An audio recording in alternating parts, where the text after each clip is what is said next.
me tourne maintenant vers Didier Bécher.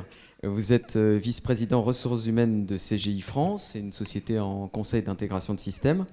Et avec vous, on va voir que la communication 2.0, ça peut aussi être corporate. C'est votre cas?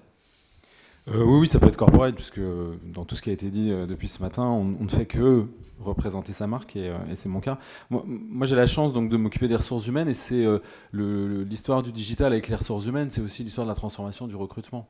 Moi j'ai la chance de travailler pour une entreprise qui recrute 1500 personnes par an, essentiellement des jeunes diplômés.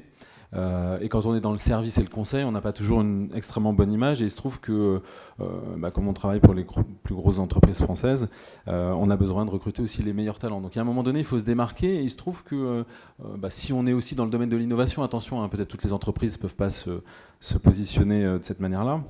En tout cas, nous, on a fait le choix chez CGI d'avoir une marque RH digitale pour se démarquer vis-à-vis de nos candidats, et aussi parce qu'on s'est rendu compte que la vérité dans le discours que les candidats recherchent peut être atteinte ou touchée, en tout cas on commence, à travers Twitter et Facebook. L'autre axe qui est intéressant, c'est aussi la parole des DRH. Et je pense que là, on a quand même un gros travail à faire dans tout ce qu'on est en train de dire. Il y a un impact extrêmement important sur la transformation de l'entreprise. Recruter 5% de vos collaborateurs à travers Twitter ou Facebook. C'est ce que vous avez aujourd'hui, 5%. C'est le taux qu'on a aujourd'hui. Alors qu'il y a 2 ou 3 ans, c'était quoi? C'était un peu moins de 1%. Enfin, la progression est extrêmement rapide.